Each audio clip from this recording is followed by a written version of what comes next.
ಕಳೆದ 10 ವರ್ಷಗಳಿಂದ ಕೇಂದ್ರದಲ್ಲಿ ನರೇಂದ್ರ ಮೋದಿ ನೇತೃತ್ವದ ಬಿಜೆಪಿ ಸರ್ಕಾರ ಆಡಳಿತದಲ್ಲಿತ್ತು.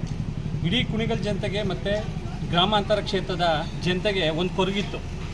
ದೇಶದಲ್ಲಿ ನರೇಂದ್ರ ಮೋದಿಯವರು ಸತತವಾಗಿ ಈ ದೇಶಕ್ಕೋಸ್ಕರ, ಬಡವರಿಗೋಸ್ಕರ, ಯುವಕರಿಗೋಸ್ಕರ ಕೆಲಸ ಮಾಡ್ತಾ ಇದ್ದಾರೆ. ಅಂಥ ಸಂಸದ ನಮ್ಮ ಕ್ಷೇತ್ರಕ್ಕೆ ಬೇಕು ಅನ್ನೋಂಥ ಜನರ ಅಭಿಪ್ರಾಯ ಇತ್ತು.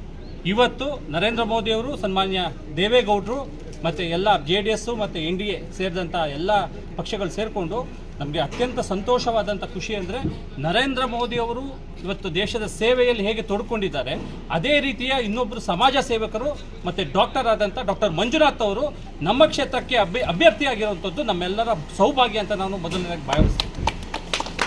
ಹಾಗಾಗಿ ಕಳೆದ 10 ವರ್ಷಗಳಿಂದ ನರೇಂದ್ರ ಮೋದಿಯವರು ಏನು ಈ ದೇಶಕ್ಕೆ ಕೊಡುಗೆಗಳನ್ನ ಕೊಡ್ತಾಯಿದ್ರು, ದಿನದ 24 ಗಂಟೆನೂ ಕೆಲಸ ಮಾಡುವಂಥ, ಈ ದೇಶದ ಸೇವೆ ಮಾಡುವಂಥ ಕೆಲಸವನ್ನು ನರೇಂದ್ರ ಮೋದಿಯವರು ಮಾಡ್ತಾಯಿದ್ರು.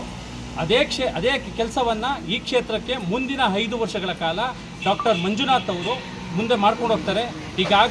ನಮಗಾಗಲೇ ಗೊತ್ತಿರುವಂಥ 8 ಲಕ್ಷ ಜನರಿಗೆ ಅವರು ಆಪರೇಷನ್ ಮಾಡಿದ್ದಾರೆ. ಸುಮಾರು 75-76 ಲಕ್ಷ ಜನರಿಗೆ ಹೃದಯ ಸಮಸ್ಯೆಯನ್ನು ಶಸ್ತ್ರಚಿಕಿತ್ಸೆಗಳು ಅವರ ನೇತೃತ್ವದಲ್ಲಿ ನಡೆದಿರುವಂಥದ್ದು. ಅದಕ್ಕಿಂತ ಹೆಚ್ಚಾಗಿ ನಾ ಆಗಲೇ ಹೇಳ್ದಂಗೆ ಈ ದೇಶಕ್ಕೆ ಒಬ್ಬ ಸಂತ ಸಿಕ್ಕಿದ್ದಾನೆ, ಆದರೆ ನಮಗೆ ಒಬ್ಬ ಹೃದಯವಂತ ಸಿಕ್ಕಿದ್ದಾನೆ. ಅಬ್ದುಲ್ ಕಲಾಂ ಅವರು ಒಂದು ಮಾತು ಹೇಳ್ತಾ ಇದ್ರು. ಒಂದು ಸ್ಕೂಲ್ನಲ್ಲಿ ಅವರು ಪ್ರಶ್ನೆ ಮಾಡಿದಂಥ ಸಂದರ್ಭದಲ್ಲಿ ಆ ಮಕ್ಕಳು ಕೇಳ್ತಾರೆ, ನೀವು ಆದಮೇಲೆ ಯಾರು ಈ ದೇಶದ ರಾಷ್ಟ್ರಪತಿಯನ್ನಾಗಿ ನೋಡೋಕೆ ಬಯಸ್ತೀರಾ ಅಂತ. ಅವಾಗ ಅಬ್ದುಲ್ ಕಲಾಂ ಒಂದು ಅದ್ಭುತವಾದ ಉತ್ತರ ಕೊಡ್ತಾರೆ.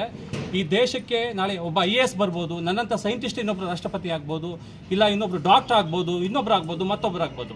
ಅದೆಲ್ಲಕ್ಕಿಂತ ಮುಖ್ಯವಾಗಿ ಆ ಯಾವ ಒಬ್ಬ ವ್ಯಕ್ತಿಗೆ ಹೃದಯ ಇರುತ್ತೆ, ಹೃದಯವಂತನಾಗಿರ್ತಾನೆ, ಅಂಥವನು ಆ ಸ್ಥಾನದಲ್ಲಿ ಕುತ್ಕೋಬೇಕು ಅಂತ ಹೇಳ್ತಾರೆ. ಇವತ್ತು ನಿಜವಾಗಿಯೂ ನಮ್ದೆಲ್ಲರೂ ಸೌಭಾಗ್ಯ.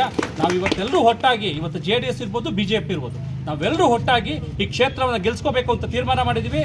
ಕಳೆದ 11 ವರ್ಷದಿಂದ ಈ ಕ್ಷೇತ್ರಕ್ಕೆ ಏನು ಒಂದು ಕಾರ್ಮೋಡ ಕವಿದಿತ್ತು, ಈ ಕ್ಷೇತ್ರದಲ್ಲಿ ಏನು ಗ್ರಹಣ